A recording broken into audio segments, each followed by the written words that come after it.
Speaking at the event was the Minister for Local Government Decentralization and Rural Development, Honorable Dan Botwe, said that there's need for ministries, departmentals, and agencies, including metropolitan and assemblies, to be more accountable in the area of public funds to provide effective and efficient service delivery, which will ensure effective judicious use for the purposes of which they were made.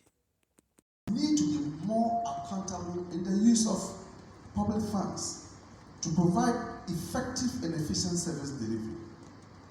This will ensure effective and judicious use and management of the limited public funds and provide assurances to the public that their funds are being used for the purposes for which they were meant. Distinguished ladies and gentlemen, internal audit plays a vital role in the Pfmlt cycle by providing assurances of prudent use of public funds. It also makes available to the basic tools for public sector management, performance improvement, value addition services, and value for money. Compliance with internal audit requirements is thus essential for the efficient use of public resources and also promotes accountability. Madam Chair, the Auditor General's reports raise some infractions. These infractions could have been minimized if internal audit systems are effectively used and strengthened. These will have enabled the management of these public institutions detect and address issues of infractions prior to the external auditing of their entities. We have Act 936, that's the Local Governance Act, with amendment Act 940. Madam Chairperson, ladies and gentlemen, Act 936 is a very rich act, very reasonable time. So the laws have made provisions for things that should be done to ensure that these infractions are reduced. Then we have Part 6, Section 175, internal audit. Each district assembly shall have an internal audit unit. For now, the staff of the internal audit unit are members of the local government service. Clause 3. The head of the local government service, in appointing the staff of the internal audit units and district assemblies, shall have regard to the standards and procedures determined by the internal audit agency, established under the Internal Audit Agency Act 2002 Act 6. And so, if every quarter the head of the internal audit unit, you are supposed to prepare and submit a report about the conduct of the financial affairs of the country. Anything that will be done to ensure that public funds are used for the purpose of which is intended. So to get the public have confidence when they are asked to pay.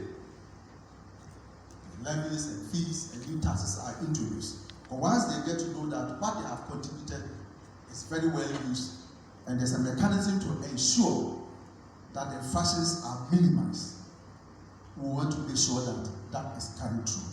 So this will be done. We respect the bureaucracy. We will follow it. But in our tour and our meetings with the MMDs, we have also explained to them and pointed out to them, if we take the same act, section 226, empowers Mr. President and the Minister responsible for local government to ask any staff, any officer working in the local government service, the MMDs, to present a report. So it's not as if, oh, you cannot, you are the political head, so as for you, you can only deal with the MMDC. No. Section 226 is very clear. And so if these reports are not acted upon, what we will do now is, at the end of each quarter, we will specifically write from the Ministry for Local Government to each internal audit head of each MMDA to send that copy directly to the ministry, so that based on that we can act. Ghanaians are not interested. Yes, there's an audit service, and it exists in many countries. It should be there. But I don't think we are so much interested in finding out what has happened. Monies that were stranded, and then we publish. That's not what we are interested in. What is it? Because you see, when the people out there entrust their faith in us, the bureaucracy, leaders, they think that after going to school and getting all the degrees and get calling ourselves experts and consultants, these are things that we should be able to fix. We cannot have all the degrees and the knowledge, and you are saying that somebody is misbehaving. It's a misbehavior. The person is stealing. He's not making Ghanaians get value of their money. And you are supposed to put in place controls to make sure that he doesn't commit that. But all that you are telling that at the end of the year, he has committed it. He has committed it. So why are you not able to put in place things to make it difficult for him to commit that? It's as simple as that. We should all act to ensure that we win the confidence of the people, so that we can mobilize enough logistics, enough resources to act and use it in the best interest of the public. That is why my ministry will support any step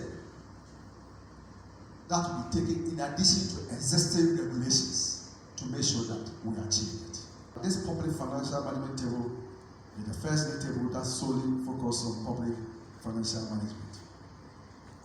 But I wish to recommend to the designers of the league table, I heard Dr. Osai talk about it, that the indicators to be used for this league, it will add up to some of the things that we also do within the ministry to ensure that we deepen good governance and ensure that there's accountability. And we believe that when you throw it out there, without holding particularly people responsible, you just say it. We are going to hold MMDCs responsible.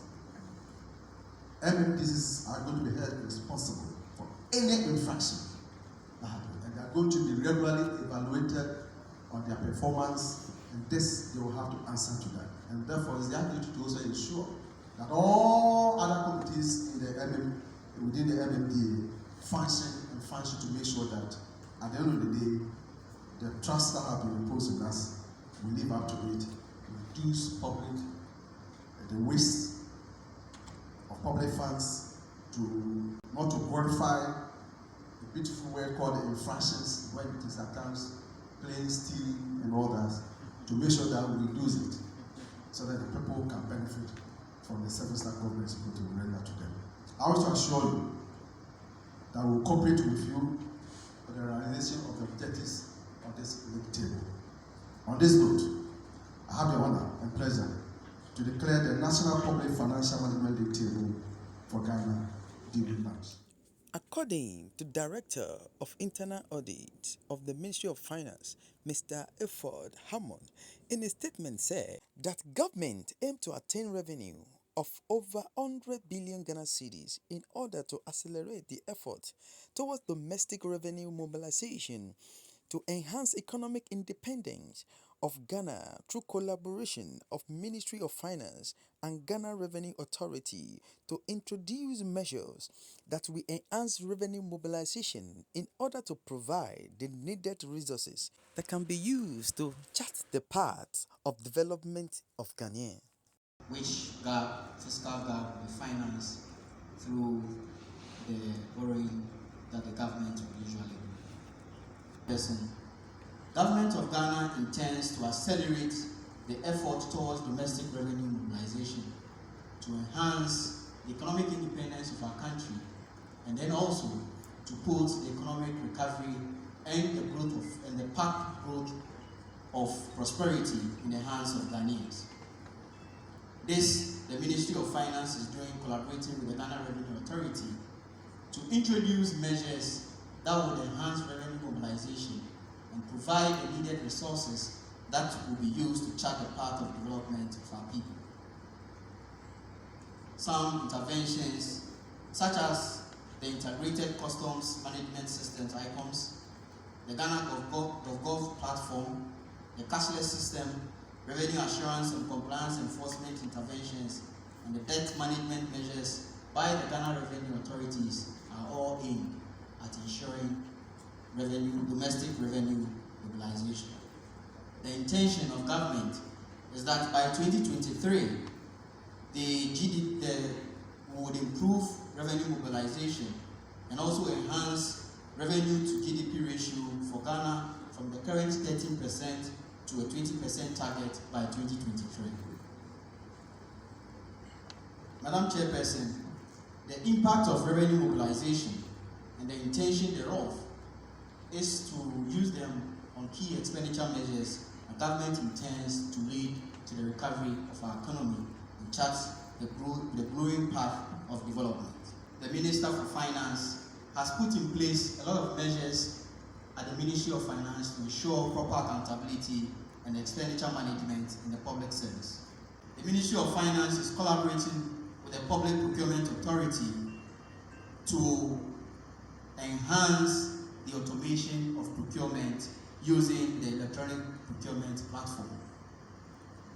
The architecture of the electronic procurement platform is to link the entire procurement process with the gift list. It is intended to ensure commitment control, such that without budget, no one, no entity will be able to commit to any form of procurement without budget, because government or the Ministry of Finance has seen that one of the major fiscal problems that we face is commitment control, that agencies are able to commit government without the appropriate budgetary allocation. And this, the Ministry of Finance is collaborating with the PPA to ensure the full implementation of the electronic. Also speaking at the event was the Executive Director for CLGA, Dr. Vladimir Antwidanso, said that CLGA is committed to ensure that the exercise go a long way in agreement in order for the project to be used to support the public institutions who lack certain capacities. According to Dr. Vladimir Damso, established the IAA partnership in this regard is a world contribution to fight against financial corruption in public space. Table, we believe, will inject discipline among state institutions in the management of public funds. While naming and shaming public institutions for non-compliance and activating the sanctions regime where necessary, the project will also be used to support public institutions who lack certain capabilities to deliver. The Center for Local Governance Advocacy and IAA partnership in this regard is a worthy contribution to the fight against financial malfeasance and corruption in public space. CLGA is committed to ensure that this exercise goes the whole route in the attainment of our set objectives. I believe strongly that the occurrence of misappropriation and malfeasance as recorded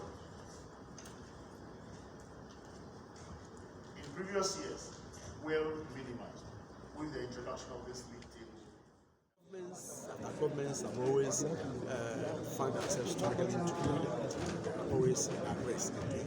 And that's something that should be encouraged. You cannot be proud of it, but it is what it is. We only urge the finance minister to make sure that all that has to be paid is paid.